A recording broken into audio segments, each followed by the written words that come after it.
Well, what's up, everyone? My name is Jonathan, and I am the groups director here at Mosaic, and I am especially glad that you're here this weekend because we're announcing today that we are launching 40 new growth groups coming up this fall. I think that's pretty awesome. That's right. And so we're going to have 40 different groups that you can check out and join. And our growth groups here at Mosaic are the best way for you to get connected with other people, to make genuine friendships, and if you're looking to do so, take the next step in your spiritual journey. And so if you're not familiar with our groups, what we do is we meet about 10 to 15 people meet at once, about once a week for 3 months. So you're not signing your life away, you're just doing a group for 3 months. And this is where you talk about life, you get real, you laugh, you have a good time, but you get connected with other people. And we believe these groups matter because, let's be real, we spend hours connecting with people on social media every week. I love Facebook, I love Twitter, Instagram, all that stuff's good. But when we look at the Bible, we see that God made us to have deeper community than that. Then he made us to have real friendships. And so our growth groups are a way for you to experience that.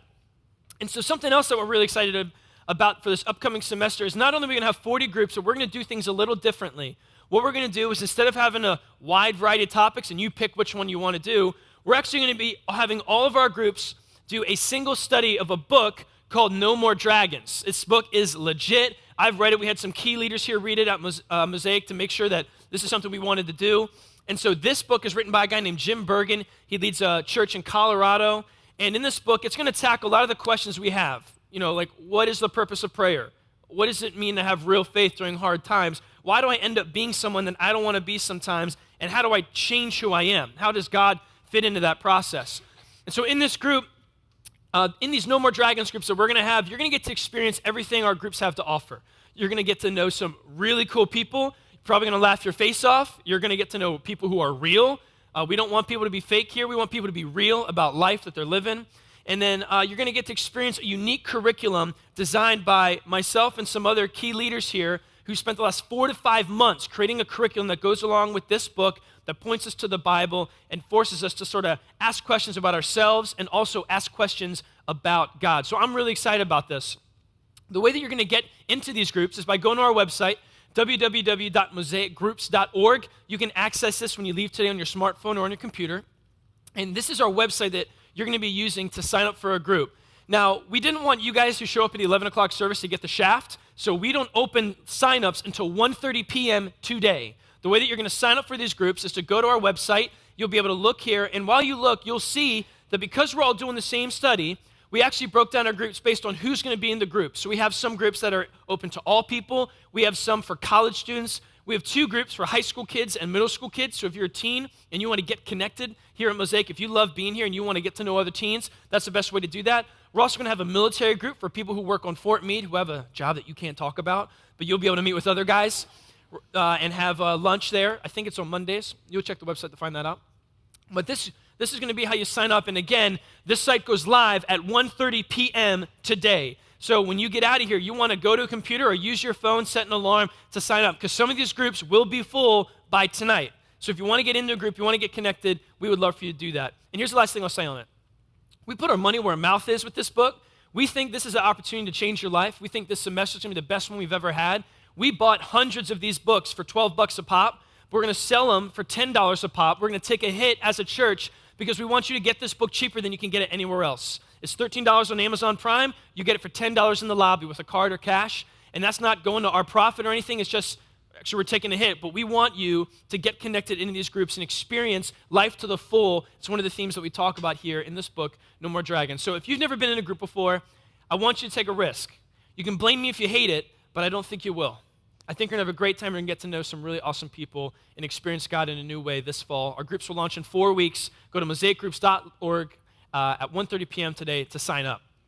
So, end of my book spiel. There you go. But today, we're concluding our series, Zombie Life. And we've been looking for the last 4 weeks about how do we die to ourselves to live life the best way possible. How do you live life by dying to yourself? And we've been doing that by looking at a book in the Bible in Romans 12.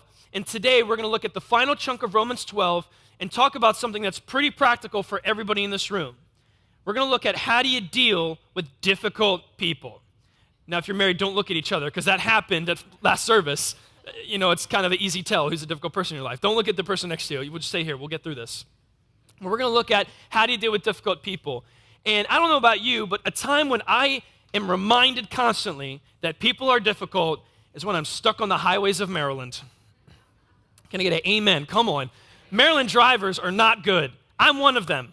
And if you're from out of state, you've probably learned this. Traffic here is terrible. Maryland drivers can be real jerks, myself included. And people are just difficult when it comes to driving. So I'm going to tell you 2 scenarios that I loathe when it comes to driving on the highway. And if you're feeling me, just give me like a whoop or a or something, because I don't want to know that I don't want to feel alone up here with these issues I'm going through. So here's one of them. Say you're on 695, 4 lanes of traffic, and you're in the right lane, and there's a sign that says lane closing. And it's well documented, like from Dundalk to Howard County, you know this lane is closing. And so someone, you being a good law-abiding citizen who likes puppies because you're a good person, that's not relevant, but you sneak on over and you realize, okay, my lane's closing, I'm gonna merge left. And what happens every time? You get stuck in traffic because there are those jerks that come flying down and they go all the way down to there's literally an obstacle in front of them. And they take their bumper and just shove it into everyone's life and just, I'm busy, or I'm more productive, I'm going places. They shove their way into your life. And if you're not laughing right now, it's because you're the person that does that. It's you. And they just shove their problems in your life. I hate that. That's one thing I despise. The second thing is when you're on 175 by Columbia Gateway. It's like a 4-lane road, and there's a stoplight. And someone's in the left lane by their own fault, and they realize while the light is red, I want to turn right here. And so before the light's even green, they try to be sneaky. They start turning right, like trying to sneak over. You know what they're doing. And you're in the back, and you're like, oh, here comes this guy. And he just starts putting his life problems into your day, and he's just trudging along all those lanes. And here's the worst part.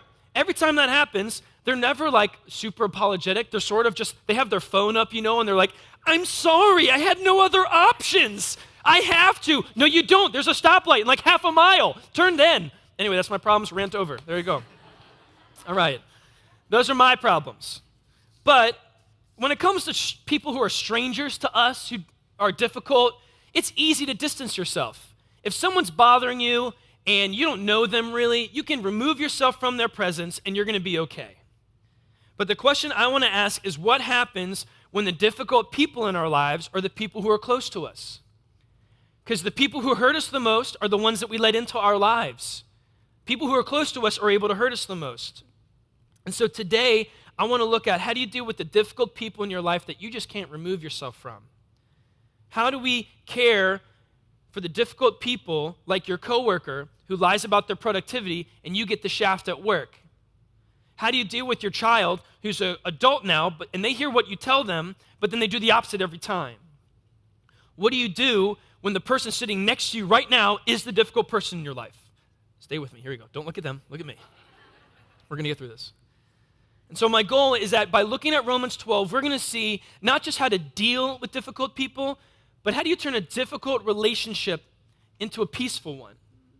And we're going to see how that's possible by looking at what Paul writes here in the book of Romans 12. Paul was a Christian leader at the time. He was a Pharisee who turned into a follower of Jesus, and he was a missionary, and he wrote this letter to Christians in Rome. And in Romans 12, he talks about how to live the best life possible is to die to yourself, not to hurt yourself, but to exalt God and other people above yourself. And that's what we've been looking at. And here in this final chunk of Romans 12, we're going to see what Paul has to say about dealing with the difficult people in our lives. And so here's one disclaimer real quick before we get into it.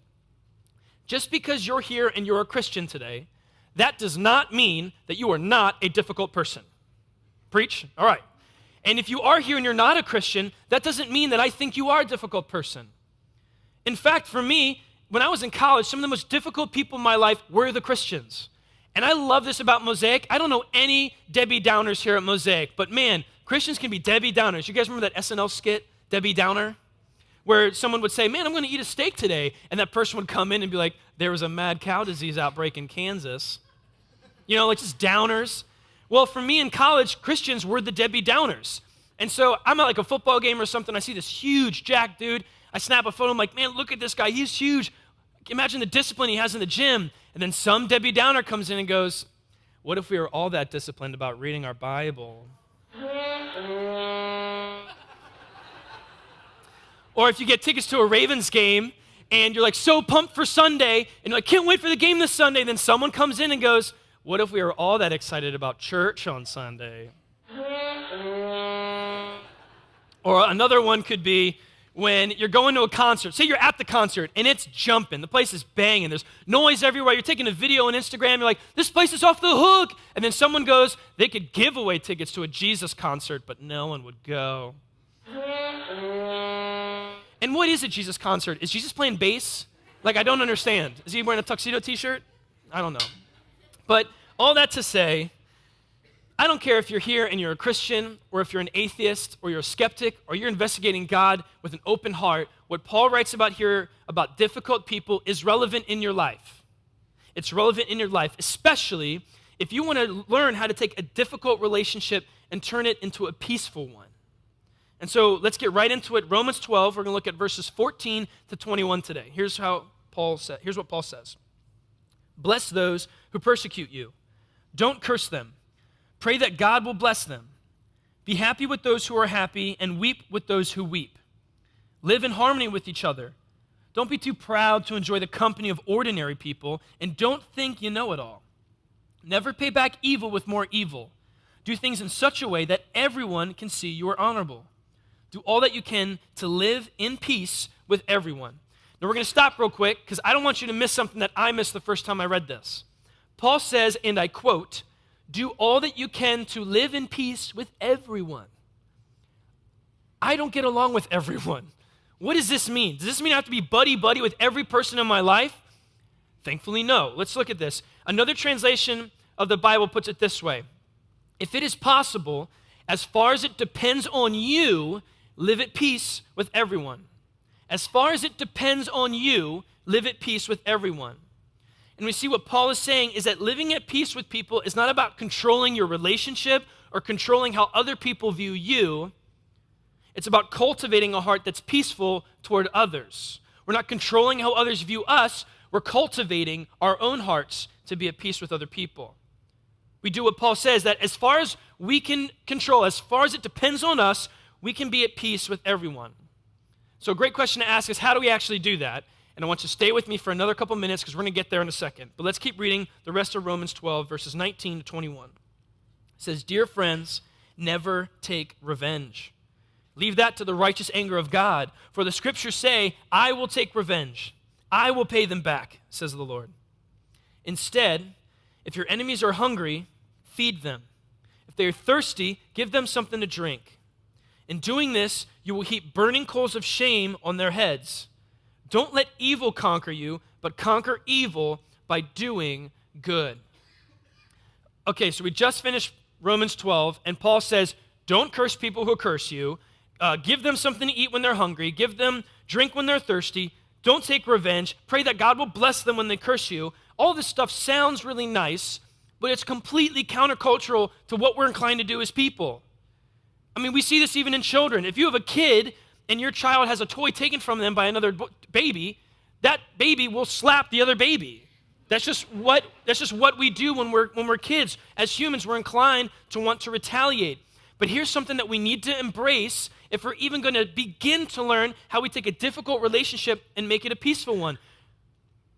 We got to understand that we are not the authors of justice.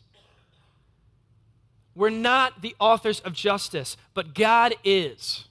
He's the one who determines what is just and what's not. Look at this verse right here, Romans 12, verse 19. Dear friends, never take revenge. Leave that to the righteous anger of God, for the scripture says, I will take revenge. I will pay them back, says the Lord. And this is hard, but we need to humble ourselves when we suffer at the hands of difficult people and understand it's not our place to retaliate. It's not our place to deliver the judgment or the sentence that we think is worthy of what they did to us. That's God's job. And our job is to live the zombie life, to die to ourselves and show respect, not retaliation. Now, wait a minute, John. This verse also says that if you do these things, if you give them something to drink when they're thirsty, it will heap burning coals of shame on their heads. That sounds a lot like doing something for someone now, hoping it hurts them later. And that sounds like revenge, doesn't it? That would be a good point, but we're missing out on the deeper context of what Paul's writing about. Because Paul as I said before, was an expert in the Jewish law. He was a religious leader before he became a follower of Jesus, which meant that he knew everything about the Old Testament. He knew everything about old Jewish customs. And when he says heaping burning coals of shame on their head, he's not just using an illustration, he's actually referencing something that was written 1,000 years before he even wrote this letter in the book of Proverbs. Here's what Proverbs 25:21, verse 22 says. If your enemies are hungry, give them food to eat. If they're thirsty, give them water to drink. You will heap burning coals of shame on their heads, and the Lord will reward you. Sounds familiar, right? And so what we see here is that Paul is not just using this random illustration. He's actually referencing something that's part of the Jewish custom where the people there would have understood what this meant. And so I had to learn why burning coals. That sounds kind of graphic. Why burning coals here? And there's several interpretations of why the Bible uses this illustration, but one that I found interesting is that when it came to ancient times, the way that people would care for other neighbors was if you're cooking and you don't have anything to really cook with, you need to go get some coals from your neighbor.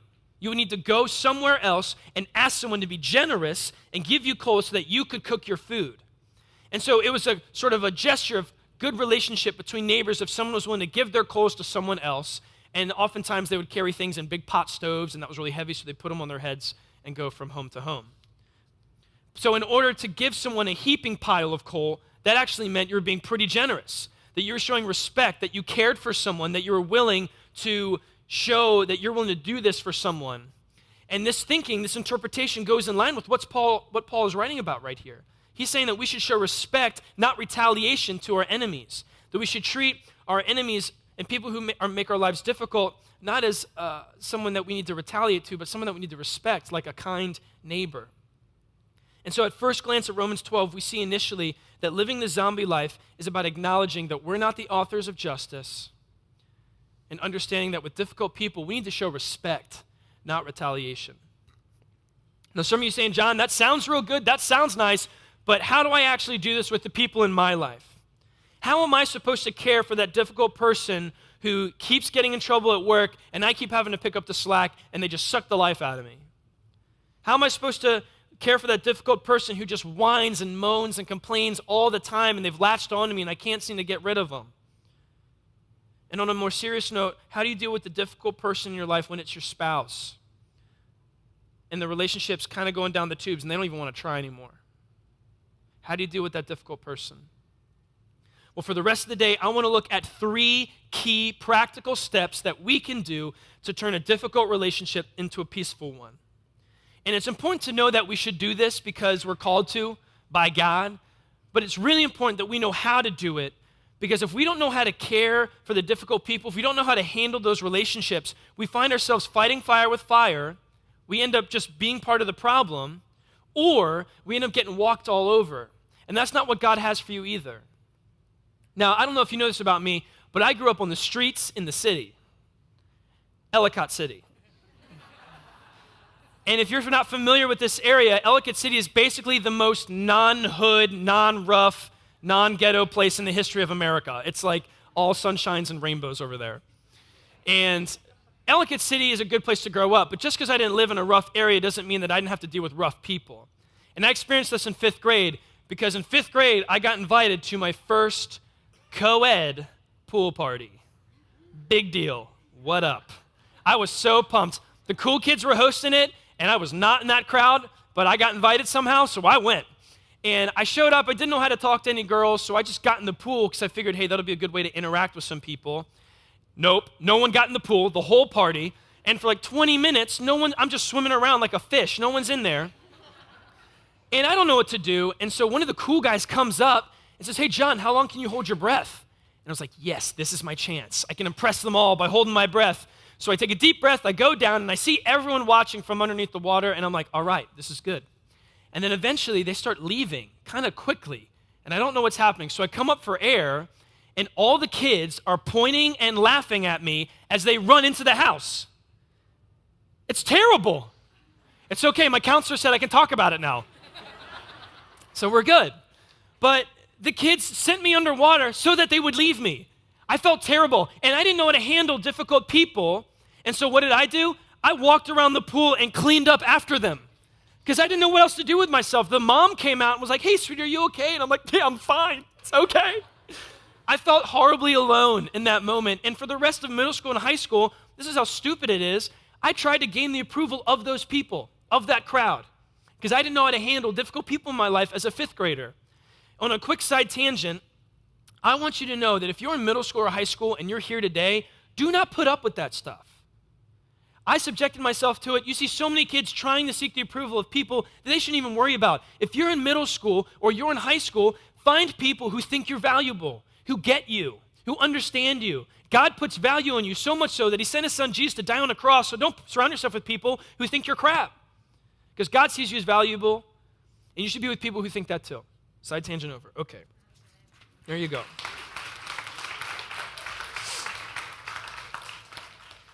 I don't know who the difficult people in your life are. It's probably not someone who left you at your first fifth grade co-ed pool party. But chances are, when I said difficult people, you thought of someone, or you looked at someone, or that person came to your mind of who's the difficult person that drives you crazy in your life. And it's really important that you embrace that relationship, because we need to know before we deal with difficult people, we must first identify with who they are in our lives. Because that takes this whole thing from being a heady concept to a practical one that you can implement starting tomorrow. And how you can experience God move in your life by stepping into a relationship that you just don't feel like you can succeed in. Before we change how we deal with these difficult people, we must first identify who they are in our lives.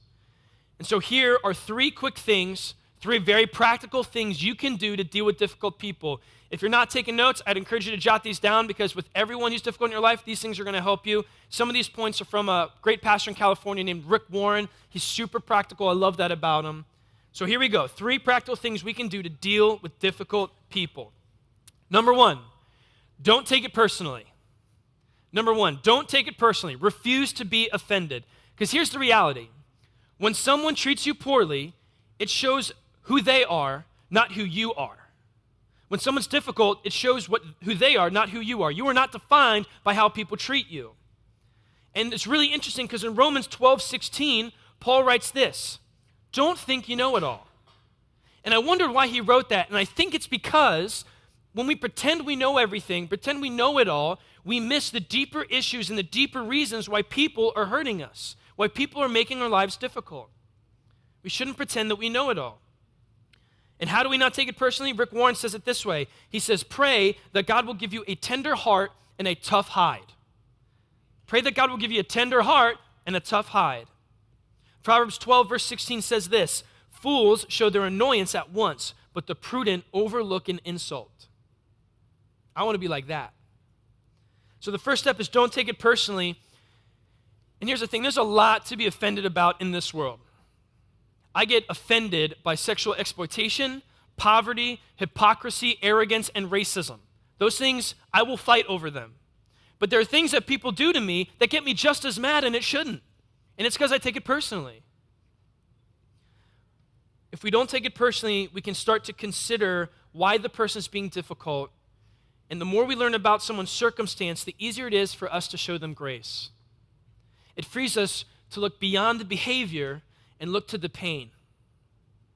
And we understand that hurting people hurt people. Those kids who messed with me in fifth grade were probably so insecure in who they were, they had to beat someone else down. And in your life, the people that are difficult, if they're hurting you, it's probably because they're hurting inside.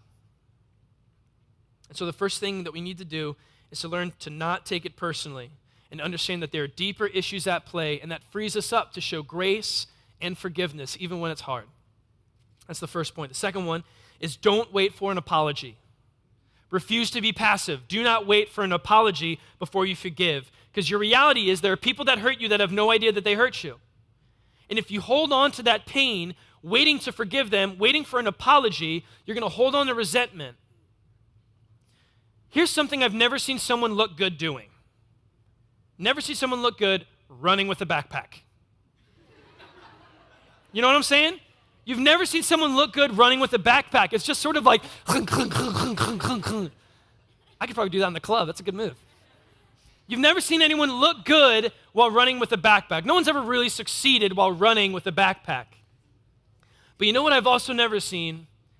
I've never seen someone get reconciliation in a relationship by holding on to resentment. I've absolutely never seen it. Because when we hold on to pain that other people have caused us, when we resent them and we hold on to grudges, basically, we are drinking poison hoping it hurts them. And that's ludicrous. When we hold on to resentment, we're drinking poison hoping it hurts the other person, but all it does is kill us from the inside out. Paul writes here in verse 17 and 18, do things in such a way that everyone can see you are honorable. Do all that you can to live in peace with everyone. And what better way to live this out than to forgive someone even when they're clueless that they've hurt you? And people use the term forgive and forget sometimes, and I think that's a bogus forgiveness plan because Christ calls us to forgive even when we cannot forget. Jesus did not wait till he forgot about our sin before he forgave us. He forgave us. He died for us on the cross being fully aware of how we would offend him. He died for you knowing that you were going to click that link on the computer last night. He died for you knowing that you're going to cheat on that test this week. And he died for you knowing that you're going to say that about your mom in a month. We should not wait till people ask for an apology in order for us to forgive them because we see the example that Jesus set for us and we should strive to be after that. Don't wait for an apology. Be proactive with your forgiveness. And the last one, and possibly the most difficult one, is don't play their game.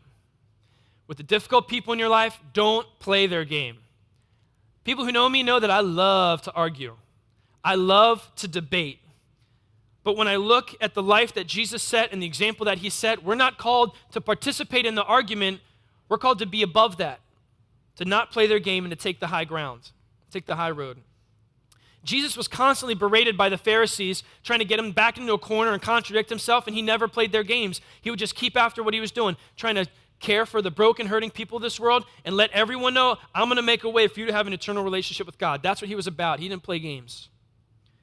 We see in Proverbs 26, verse 21, it says, a quarrelsome person starts fights as easily as hot embers light charcoal or fire lights wood.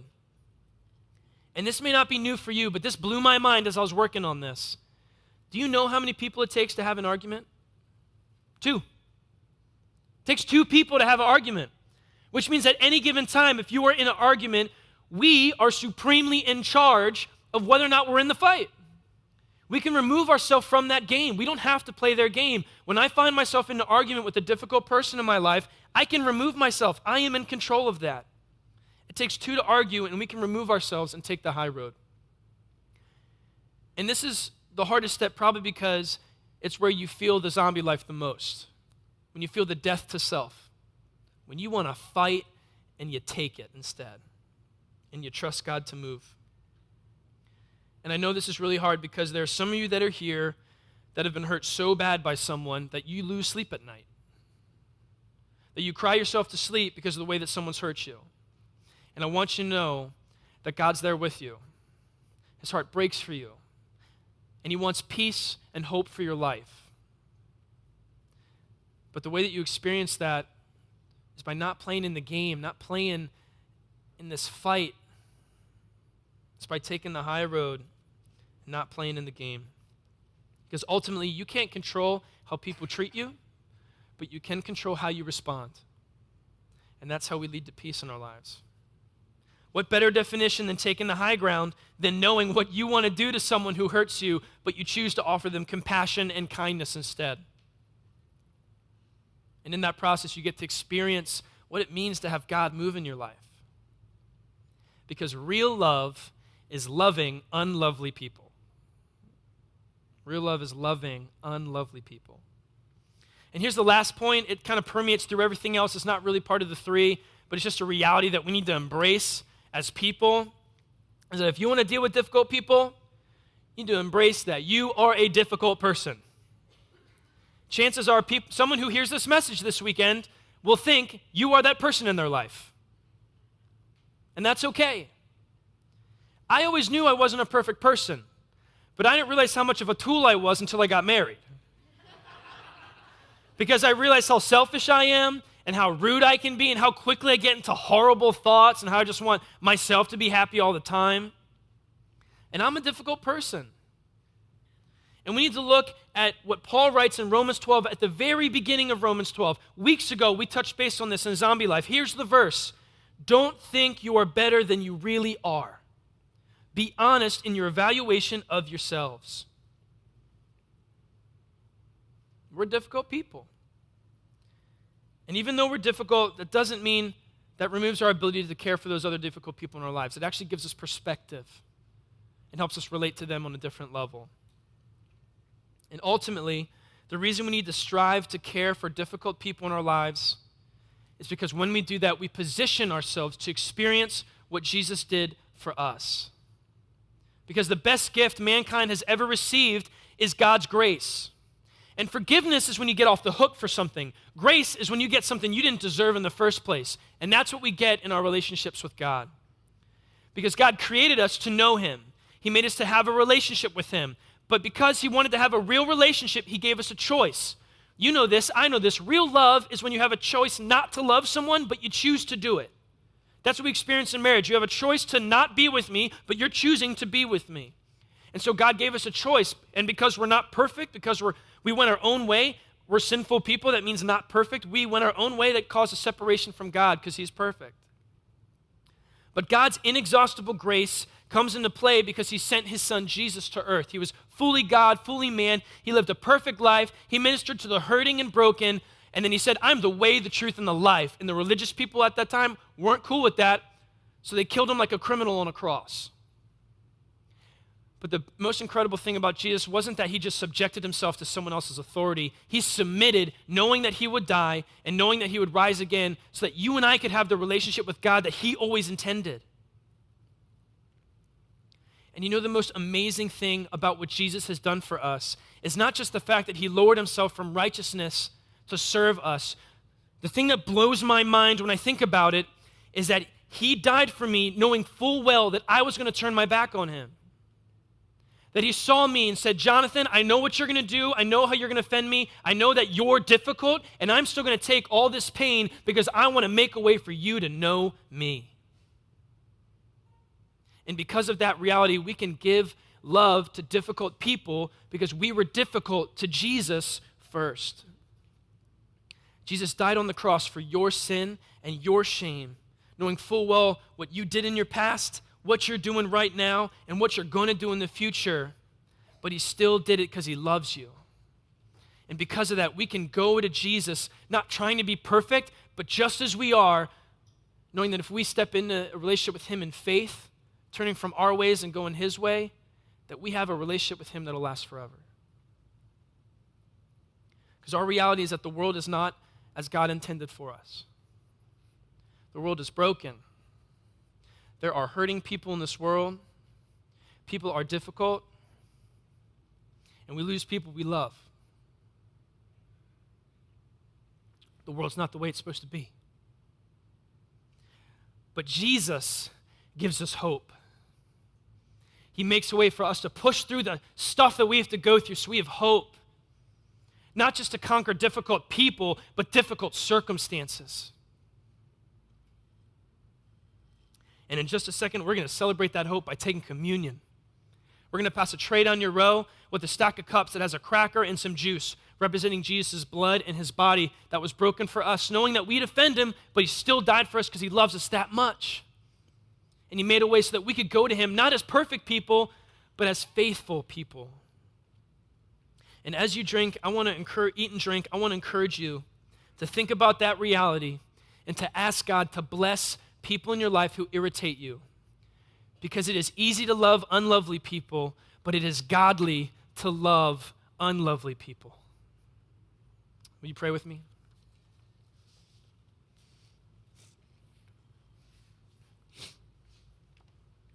God, thank you that I don't have to be perfect to have a relationship with you. And thank you that you give us hope. That even when people drive us crazy, we know that what you did for us drives us to offer that love for other people. And so, God, no matter where we're at right now, if we're going through a difficult circumstance or we're dealing with some difficult people, I pray that we would hold on to what you call us to die to ourselves and to put you and other people before us so that we can experience the life that you've called us to and find rest and hope that you did the hard part and we can put our trust in you. Thank you for your son, Jesus. It's in his name we pray. Amen.